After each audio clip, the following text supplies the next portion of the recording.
When looking at game subscription services, PS Plus had a monumental year. Not only is the highest tier cheaper than Xbox Game Pass's highest one, but the service received plenty of incredible games for its users to enjoy. So today, we're ranking the top 15 games that made it to the PlayStation service in 2025. However, be aware that this list is in alphabetical order, so don't feel bad if your favorite pick isn't number one. Starting us off, we have the game that took the world by storm, Balatro.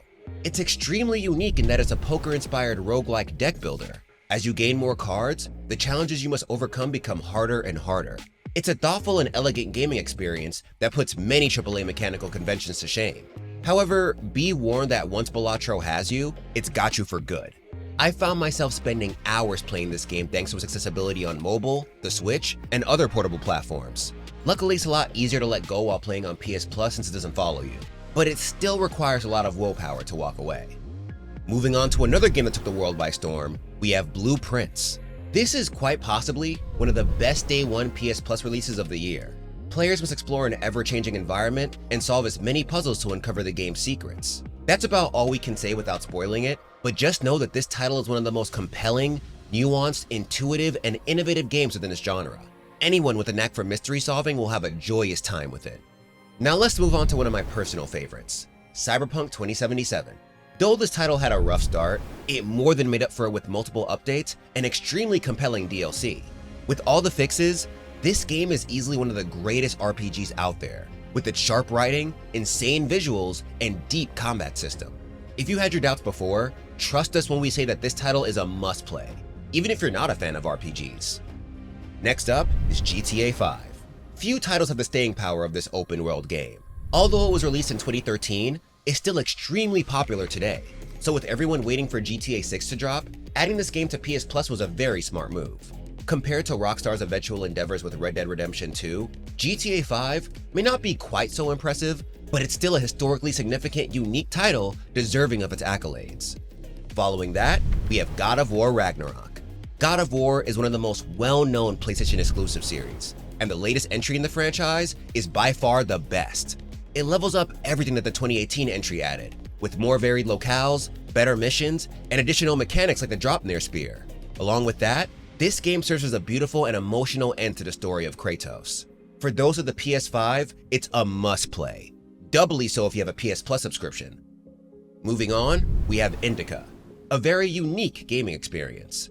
It follows a nun struggling with her faith in an alternate history semi-steampunk version of 19th century Russia. Though the story isn't that long, with an average playthrough lasting about 4 hours, it is bound to keep you on your toes with its constant surprises. It doesn't have the mechanical depth of many of the other games in this list, but it uses its interactivity in interesting ways. So if you're looking for a story that's gutsy, hilarious, and upsetting, Indica will not disappoint. Following that, we have the hidden gem, Lies of P. At first, this title just looked like a spiritual successor to Bloodborne, but it is so much more. It is wickedly original, with a story, progression system, and combat loop that feel both refreshing and aspirational, shaking up the long oversaturated Souls-like market. It being added to the Essential tier back in August felt like the biggest deal. Now let's move to Pacific Drive. This game is like a combination of Stalker and car mechanic simulator. Players are trapped in the Zone, a surreal and mysterious region in the Pacific Northwest, with only a car and some remote companions to aid them. Its gameplay is akin to a single-player extraction shooter, but instead of weapons, players collect and upgrade car parts. With this distinctive premise, Pacific Drive is one of the most unique indie games to drop in a while. It's eerie, compelling, and an excellent example of zone horror, a subgenre exemplified by works like Roadside Picnic, Annihilation, and the Metro franchise. This next one joined the service at the end of the year. It's Red Dead Redemption. Though it got a sequel that's arguably a step up from this game, Red Dead is still a masterpiece. It was ahead of its time when it released and helped establish Rockstar as a titan of narrative design. John Marston remains a unique and compelling protagonist, and his story is enough to move anyone. Even though many of you have probably sunk hours upon hours into the second game, it's still more than worth it to check out the title that started it all. Now let's talk about Risk of Rain 2. This roguelike may just be one of the best that has been released in recent years.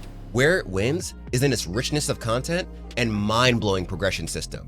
No two runs in this game are the same, as a combination of well-wrought character archetypes and constantly stacking upgrades offer variety and exhilaration in equal measure. So if you decide to hop into this title, prepare to drop a ton of time into it. Next up, RoboCop Rogue City. RoboCop is one of the best, most enduring blockbusters of the 1980s, so it's honestly surprising that it took this long to get a video game adaptation. The story in this title is completely original and takes place between the second and third films, when Alex Murphy has settled into the RoboCop role after regaining his memories. The result of this setting is a game narrative that, while not groundbreaking, is balanced and novel. If you're a fan of the RoboCop franchise, this is definitely a title you should look into. Following that, we have Silent Hill 2. Things were not looking good for this game before its release. Konami was on a generation-defining losing streak, and the developer Bloober Team had a spotty track record at best. Luckily, they managed to make a huge comeback with this title. Silent Hill 2 is not just a simple remake of the classic horror game. It's nuanced, thoughtful, and iterative without disrespecting the source material. It doesn't completely replace the original, but it's just as good. It'll definitely go down in history as one of the best remakes of all time, and the game that single-handedly got Konami out of its long slump. Next is Sword of the Sea. This title was developed by Giant Squid, the same team behind Abzu and The Pathless. It launched this August to rave reviews. It perfectly combines the varied and striking level design of Abzu with the simple but satisfying traversal of The Pathless to form an experience that perfectly balances atmosphere and spectacle with mechanical depth. As of right now, Sword of the Sea may just be Giant Squid's magnum opus.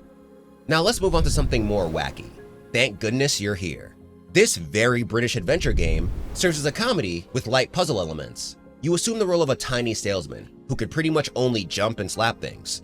As you interact with the town, you'll be hit with multiple instances of hilarious set pieces, dry witticisms, and absurdist stunts. It's definitely very different from anything we've covered so far on this list. But if you're looking for a good laugh, this title is more than worth a try. And if you're subscribed to PS Plus already, you get to play it for a measly $0. So why not? Now, to end it all, we have Yakuza Like a Dragon. This title took the Yakuza series in a very strange direction, since it was a turn-based game. However, that's not what makes it so memorable. It's the writing.